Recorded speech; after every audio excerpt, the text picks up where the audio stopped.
Time travel movies tend to be the same. It usually involves some bad guy or screw up, time gets altered, hero has to correct it. There's not that much you can do to be really different. But this film was one of the few gems out there that was able to turn time travel on its face. Okay, you can argue that it's not a real time travel movie. Instead, it focuses on one aspect of time: manipulation. Accelerating a person into hypertime where they move so fast they can't be seen and can complete anything in an instant. Basically a non-superhero version of Flash or Clock King.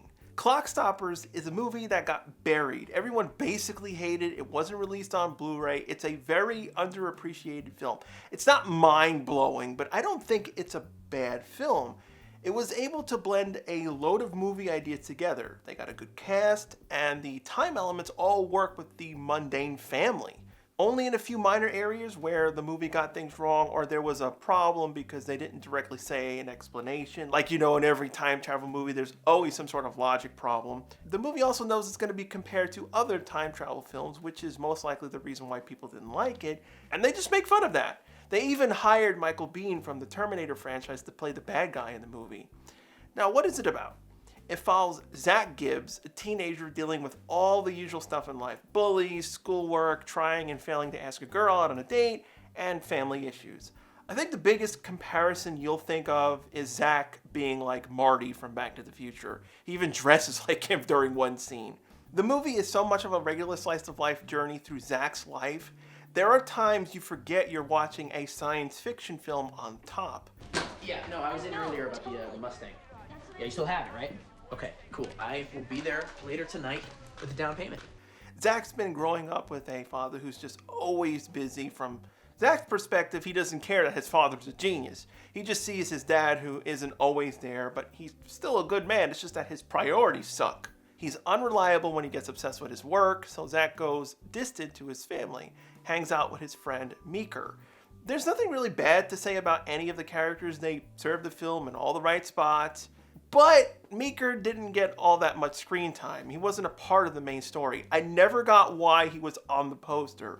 He's not a main character. He could have turned into one if they got a sequel. The second character we follow is Francesca, Zak's failed attempt at picking up a girl. Unlike Jennifer in Back to the Future, she got to be a part of the story. She recently had moved to America. Her father works for an embassy. It's kind of a big deal. She doesn't really get to call anything home for long. Zak deals with this. He's also trying to help out Meeker stay positive with his tryouts at being a DJ, while jerks at school make fun of him. All the usual stuff. That's probably another reason why people scored it low. We were coming out of the 90s, and I remember loads of movies would have these type of plots. After 20 years, and looking back at it now, it's no longer annoying. Maybe that's why I'm less harsh on it now. Now, I gotta talk about the main bad guy, Henry Gates. If you're going in to see the film for Michael Biehn, I would say skip this. He is the main bad guy, but he's a small part of the movie. Now, he does a good job acting it. I wish he actually had a more of an in-depth character. How dramatic. And charming. He's the weakest, even under Meeker. This is where it being a Nickelodeon film makes it suffer. You can't go so far with a Nick film. This is where the meat of the story starts. Gates, who owns QT, Quantum Tech, has been developing a device that is able to accelerate you fast enough so that the world around you is slowed down. But he isn't all that altruistic. The government demanded that they stop the creation of the device. What if one of the Saddams of the world gets his hands on this stuff? Plant an A-bomb in the president's bathtub, and all of our smart bombs and satellites would be useless. One of the few times the military is the good guy in a film. But Gates wants the power. He's been lying for a while with the watch actually working. It just has a small problem. The more you use it, it disrupts the flow of time on the operator, making you rapidly age. So Gates is currently trying to solve the problem by trapping the lead designer, Earl Doppler, in hypertime. So he's basically going to kill the man.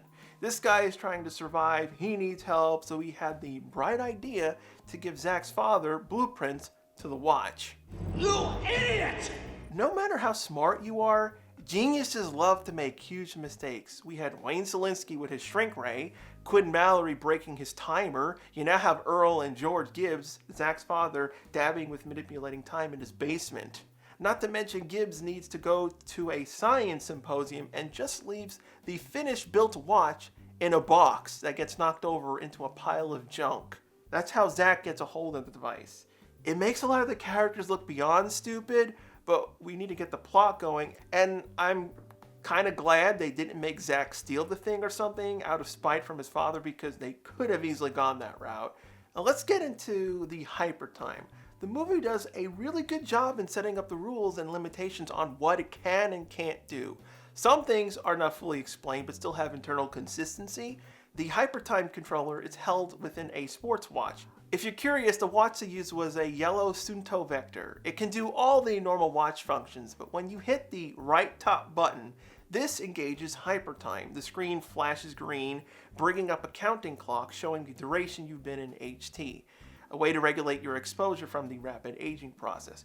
It doesn't affect you right away. You have to stay within hypertime for a long period to see the effects.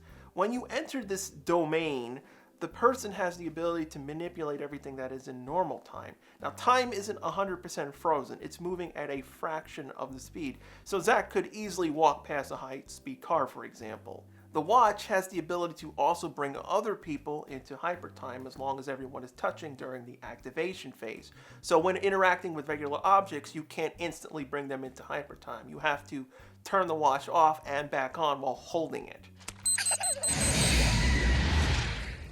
This has a big drawback. If you aren't holding on to the user and they leave hypertime, the other person will remain in there, making it very easy to get trapped. While objects can't enter the domain, if a person who is in hypertime stays within prolonged contact, the item will speed up with them. This allows Zak to use his bike without first holding on to it. Being in hypertime doesn't make you invincible. If you get hit with liquid nitrogen, this forces you out of hypertime regardless of wearing a watch or not. The watch can also be easily damaged, which causes a huge problem in the second half. It's funny because it's a sports watch. It's supposed to be water resistant, but water completely screws it. Other things the film did different, most of the time people who get powers, they always misuse the powers in the beginning. Zak and Francesca do some pranks, but it's to people who've been asses to them. Zak even uses it to save Mika from failing at the DJ showdown, using hyperspeed to manipulate his body into doing impossible dances. Other than that, Zak doesn't do anything bad with it. They all suggested going to Las Vegas, doing other crazy things. He's like, no, the watch is going home. They keep it a secret. I really like that about him. It's something different. About the hypertime visuals, I really liked it. It's quick and simple, much like Back to the Future. When we see it from their perspective, the camera spins around. When we see it from the outside, a huge shockwave emits from it. I also like some of the advantages you get from hypertime.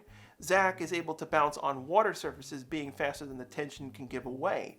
But they do get a few things wrong. They never acknowledge that clothing, paper, or a vehicle would burn out, transitioning between the two time frames. From a physics standpoint, you're moving really fast. Things would catch fire. That's most likely the burst of energy that the watch does to protect you normally. Of course, Zak's life has to go to hell. It can't be all, roses. QT wants their watch back. Earl rats out George, so Zak's on the run from QT's goons. George gets captured. Earl tries to steal Zak's watch to escape. The watch gets damaged, so they have to go through a whole bunch of crap to fix it. The third act turns into half spy movie and a rescue mission. This is another area people would get annoyed at. The kids and Earl have to break into QT to rescue Zak's father.